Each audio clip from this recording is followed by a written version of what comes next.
Morning, everybody. If you wouldn't mind, in honor of God's Word, to stand for a brief reading. I'll be reading from Matthew 13, verse 24 through 30. He presented another parable to them. The kingdom of heaven may be compared to a man who sowed good seed in his field. But while people were sleeping, his enemy came, sowed weeds among the wheat, and left.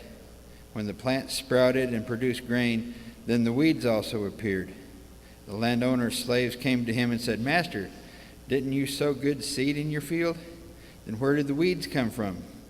"An enemy did this," he told them.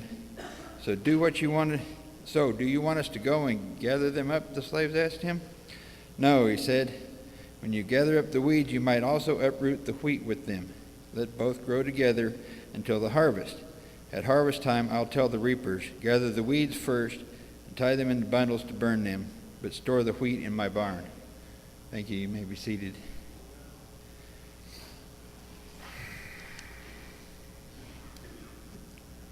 A person would have to be crazy.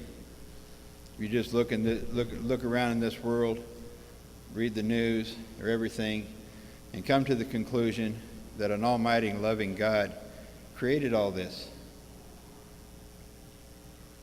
That's actually the atheist, what they consider their strongest argument against Christianity, against God.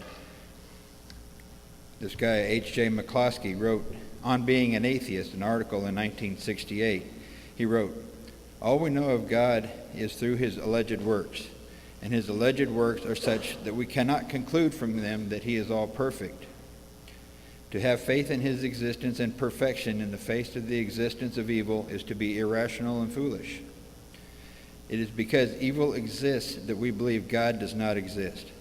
No being who was perfect could have created a world in which there was avoidable suffering, or in which his creations would, and who could have been created so as not to engage in morally evil acts which very often result in injury to innocent persons. What are the occasions on which we are told that religion is a great source of comfort? Most of us accept the loss of our loved ones after a long and full life if their deaths do not involve suffering, and we feel the same about our own deaths. The occasions upon which we need strength and comfort are when we or our loved ones are jolted by acts of God. They are occasions such as when we lose a loved one as a result of a natural disaster, flood, fire, famine, earthquake, storm, or, as is more commonly the case, as a result of disease. Or we may need comfort and support when our near and dear to us is smitten by a grave disease, a paralyzing stroke, a coronary, cancer, rheumatoid arthritis, meningitis, encephalitis, or the like. Or we may need strength and help if we are parents to a gravely defective newborn child, or if we find our son is going blind and there's nothing that can be done for him. Or if our child or spouse or friend goes insane, we typically feel the need for comfort and support when we or our loved ones are victims of these evils, which are commonly, and for the theist accurately called, acts of God. Pain is real, y'all. And it can lead to such despair that some people will want to end it all. I'm sure that you all remember that Dr. Kevorkian, that assisted suicide, talk of that and stuff like that. This part of his argument can be broke down to a logical syllogism. If you could, Eric.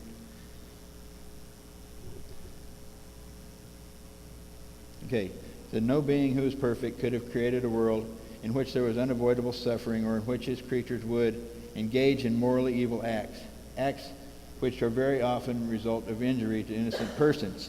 So you can break it into a logical syllogism. No being who is perfect could allow unavoidable suffering. There is an unavoidable suffering, therefore a perfect being could not have created the world. But as Spock would say, that's not logical, Captain. The major premise says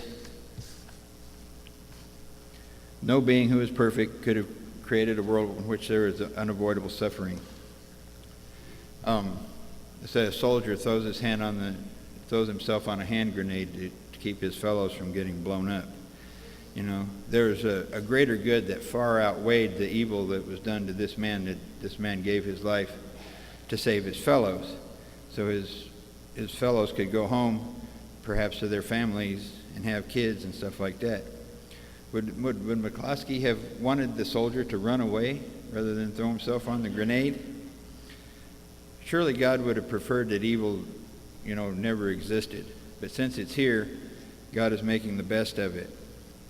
But the greater good is not really a conclusive argument, but it does, shed doubt on his first statement that no God could have created a world where there was unavoidable suffering. So that just shattered his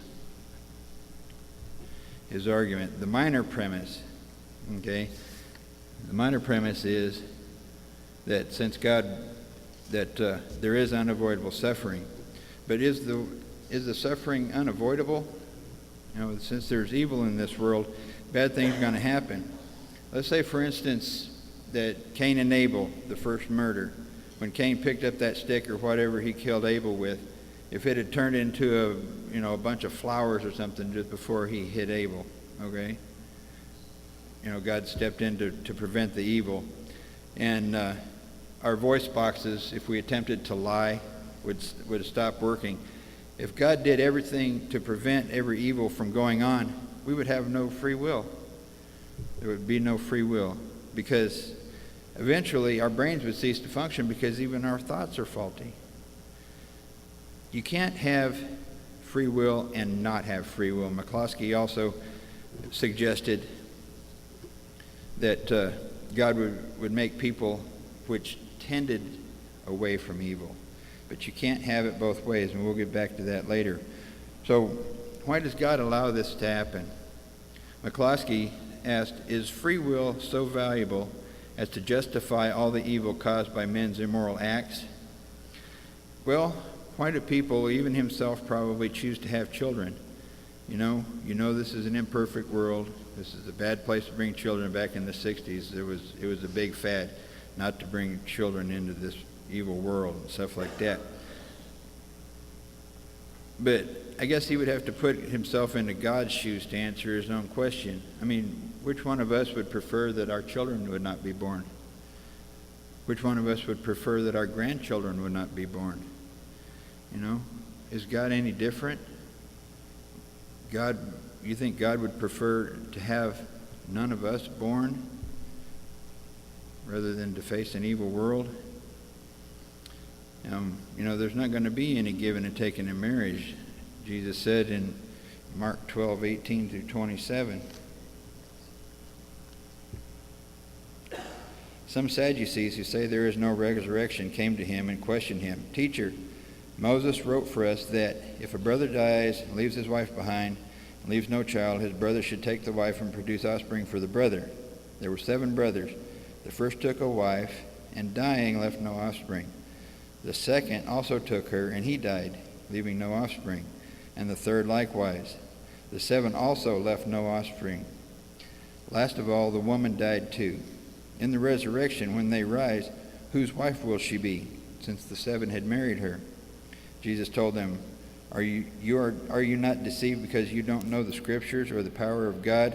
For when they rise from the dead, they neither marry nor are given in marriage, but are like angels in heaven.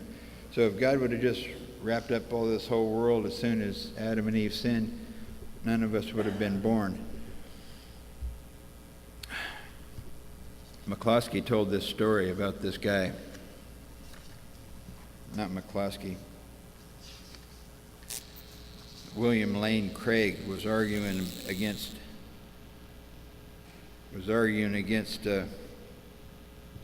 atheism. He said, I once read a science fiction story in which an astronaut was marooned on a barren chunk of rock lost in outer space. He had with him 2 vials, one containing poison and the other a potion that would make him live forever. Realizing his predicament, he gulped down the poison. But then to his horror, he discovered that he had swallowed the wrong vial. He had drunk the potion for immortality, and that meant he was cursed to live forever, a meaningless, unending life. God is perfect. Yahweh, I am that I am, the self-sufficient one. He doesn't need people. He doesn't need angels to exist. He's always been here. He'll always be here with or without us. But, he'd be in the same situation as that astronaut on the rock. God is love. 1 John says that. Oh, 3 John. Yeah. So if your being is love, you want somebody to love and you want somebody to love you back. You don't want a robot. Nobody could love a robot. And that's what we would be if we didn't have any self-will.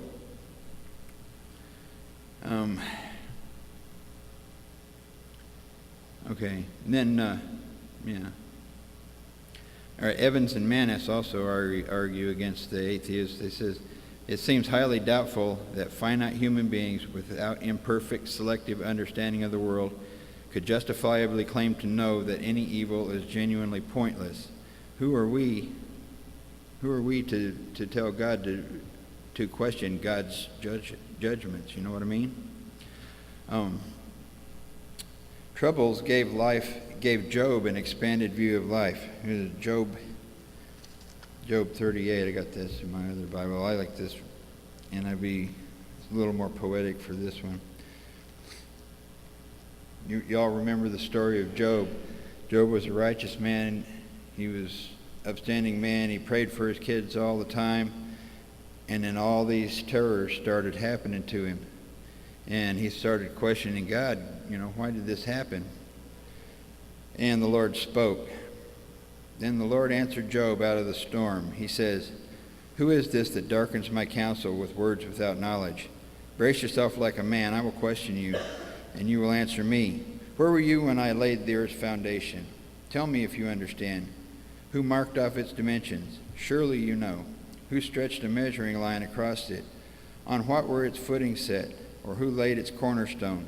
While the morning stars sang together, and all the angels shouted for joy." And then in verse 40, then the Lord spoke to Job out of the storm. "Brace yourself like a man. I will question you, and you answer me. Would you discredit my justice? Would you condemn me to justify yourself? Do you have an arm like God's, and can your voice thunder like this? Then adorn yourself with glory and splendor, and clothe yourself with honor and majesty." The book of Job God did not attempt to explain to Job why all this terror happened to him. He had identified the enormous contrast between God and man, and draws attention to God's unlimited knowledge and power, and basically let us know that God is in control, that he knows what he's doing. A friend of mine yesterday said, when asked, why did God allow us to continue when there's evil in this world? He said, give us a second chance.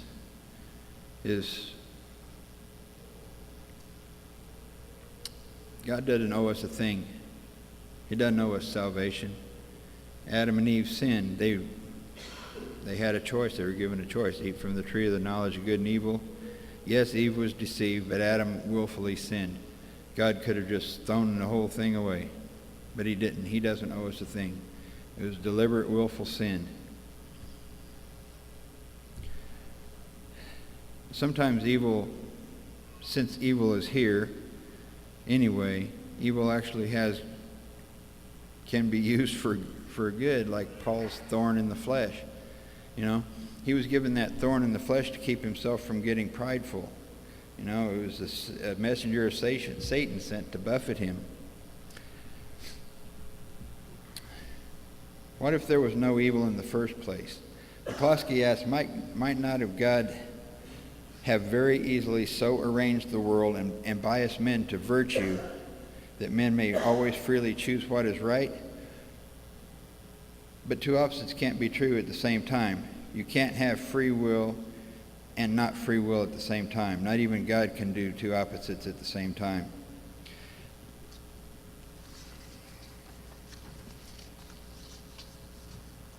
Alvin Plantinga says, if a person has genuinely free choice, What the person will do in that situation is solely up to that person and not to God. And pain is not always deliberate. Even if we were biased to virtue, perfectly well-meaning people fall asleep at the wheel. A friend of mine recently got out of the hospital. He was working with his dad on construction. He was wearing a hard hat, and he was up on a roof, and his dad was up on the ladder with his nail gun, and he lost his balance on the ladder and shot that nail gun through his son's helmet and into his skull. He's okay, believe it or not. But,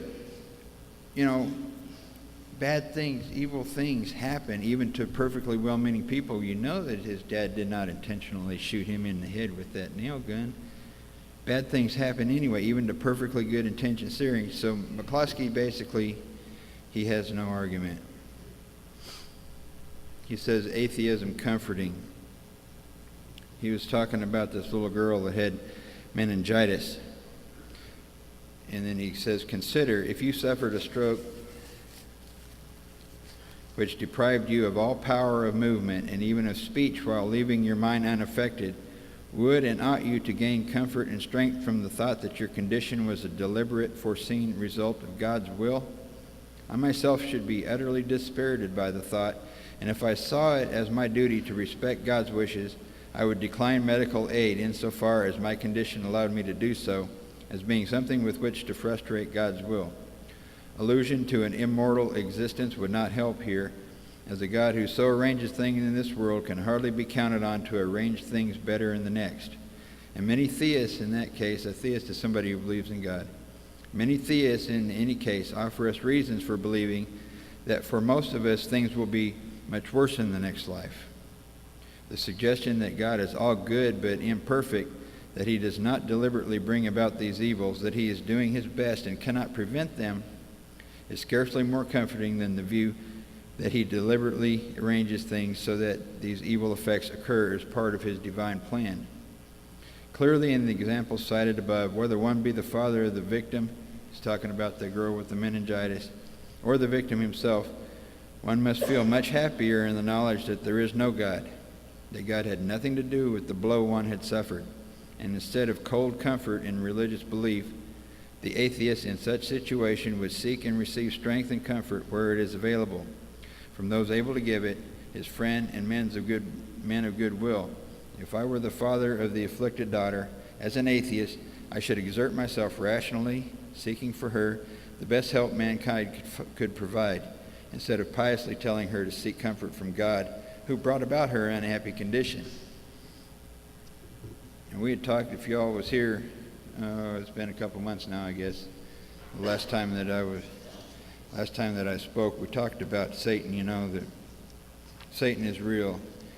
Satan rebelled against God. This is Satan's world right now.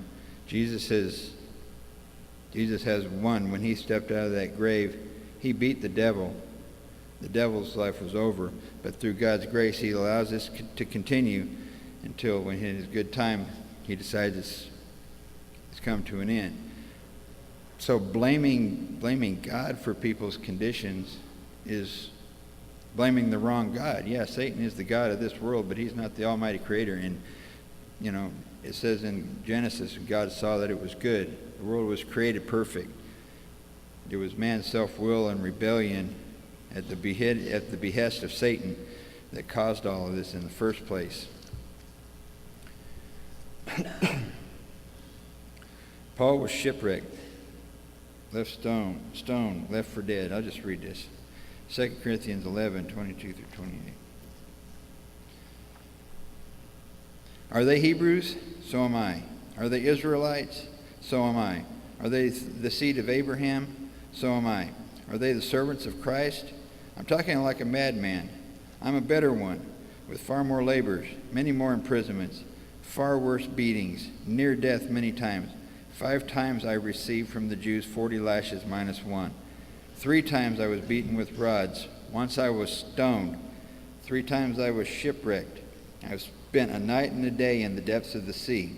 On frequent journeys I faced dangers from rivers, dangers from robbers, dangers from my own people, dangers from the Gentiles, dangers in the city, dangers in the open country, dangers on the sea, and dangers among false brothers, labor and hardship, many sleepless nights, hunger and thirst, often without food, cold, and lacking clothing. Not to mention other things, there is daily pressure on me, my care for all the churches. Who is weak? And I am not weak? And then he goes on in this same, but before this, in 2 Corinthians 4:17, he calls these light afflictions. He was stoned and left for dead. They'd throw people down in a pit and throw rocks at them until they're dead. And he lived through that. Yet he called these afflictions light for the glory of Christ. Philippians 1:12 and 13. Now, I want you to know, brothers, that what has happened to me has actually resulted in the advancement of the gospel. So these evil things, all this thing, the shipwreck and the stone, and if you read the book of Acts, that's quite a story about that shipwreck and stuff like that. It was all for the advancement of the gospel. When Paul wrote the book of Philippians, he was in a Roman prison. They did not have cable TV in Roman prisons. They didn't even eat unless some of their family and their friends brought them food. Joyce Meyer showed a video of what they thought was probably Paul's cell, and there was a city sewer running right through his cell. It was not a good place to be. But yet he wrote the most joyful book in the Bible, Philippians, while in a Roman jail. Romans 5:1-4. That's way back here.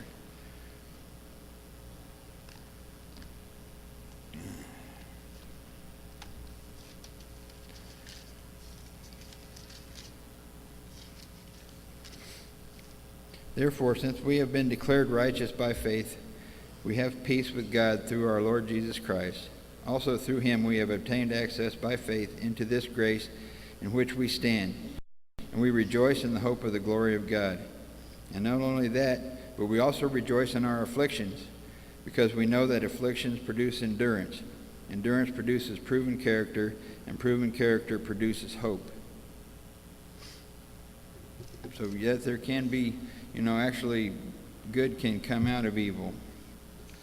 A person would have to be nuts, again, to look at this world without knowing anything about the Bible and come to the conclusion that God is good. McCloskey finished, you might remember a few seconds ago, McCloskey finished with a talk of how comforting atheism is. He says that he knows a person, this is from a paper that I wrote, I'm just reading it. This is a paper that I wrote for college. McCloskey finishes with a talk of how comforting atheism is. He says that a person who thinks that God had nothing to do with a bad event is more comforted than one who knows that there is a God. William Lane Craig wrote that the atheist has no hope. He was talking about the feeling of despair he got when his father had told him that he was eventually going to die. If there is no God, then man and the universe are doomed. Like prisoners condemned to death, we await our unavoidable execution. He also quotes many atheists who realize the emptiness of a life that is doomed. Life has no ultimate meaning without God. Millions of years from now, when the universe is nothing but a collection of dead stars, ultimately, whatever you do makes no difference. You could be like Thomas Edison, who invented the light bulb. Well, a million years from now, if the universe is going to be nothing but a bunch of heat, wasted heat in the universe, ultimately, Thomas Edison made no difference. Life has no value without God, as we've seen in the horrors of Stalinism. An atheist can be altruistic. Altruistic means to care about other people. An atheist can be altruistic, but this is in spite of his atheism, not because of it. The altruistic atheist is actually inconsistent. There is no right or wrong if there is no God. The famous Russian author Dostoevsky admits that without God, everything is permitted, but perfectly all right for soldiers. But he cannot live as though it were perfectly all right for soldiers to slaughter innocent children. Everything in him cries out to say that these acts are wrong, really wrong. To find a shred of comfort, they have to live in a two-story world, according to William Lane Craig. He says, in one story, in the lower story, they try to live as though there is no God. But in order to remain sane, they have to make this leap up into the second story where there is a God. But the emptiness of life of the lower story forces them to continually make leaps of faith into the upper story to affirm meaning, value, and purpose. So what is the best explanation? In philosophy, it's almost impossible to have proof in philosophy. Proof is really a mathematical term. You can't really prove anything with philosophy. The best you can hope for is the best explanation. So what is the best explanation? McCloskey claims the existence of evil is therefore fatal to the claims that there is a supreme being who is perfect in every respect. So McCloskey considered the fact of evil in this world to be the death blow to Christianity. The existence of evil is therefore fatal to the claims that there is a supreme being who is perfect in every respect. But we've seen that although evil is a problem for the theists, it is by no means fatal. We have seen this argument against he talked about the cosmological argument and the teleological argument. He was talking about the creation of the world, which we're not going to cover here. We don't have time for that. It's off topic. But he offered no alternative solutions to our creation, to our existence. We could not have been here. Matter and energy have not been here forever. They had a starting point, because otherwise, the second law of thermodynamics, eventually there would be no energy left, no usable energy left in the universe. So the energy had a beginning. So where did it come from? Well, we're not going to address that here. But he offers no alternative to this solution either. He just says that the teleological argument doesn't work. He kept throwing out red herrings, talking about the problem of evil. And he finds no prospect.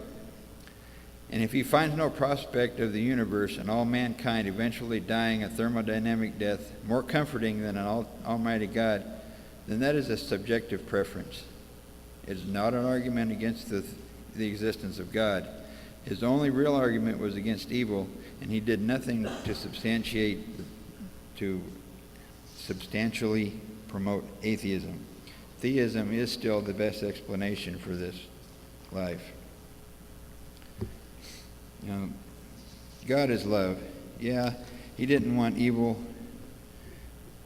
But he knew it was inevitable. He knew that at some point somebody was going to question why we have to live like God says. And he knew that somebody was going to be Satan. He knew the end from the beginning. So he gave Satan every bit of power that he could give a created being, so that there'd be no excuse. He allowed Satan to run this world, as Paul has written.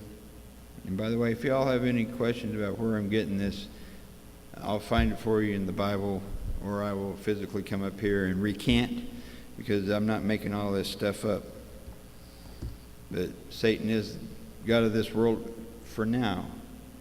But Jesus has wrested those keys from him. He now holds the keys of death and hell. And pretty soon, maybe in our natural lifetimes, he'll be coming back. He'll be coming back. And he's going to throw that devil into the pit where he belongs. Anybody here that doesn't have a relationship with Jesus Christ, that would like to give their life over to Jesus, you can come forward. If the prayer warriors would like to come forward. If you have any kind of prayer request for anything, the prayer warriors will be happy to pray for you, for salvation or health or your family or whatever. Come on forward. God bless.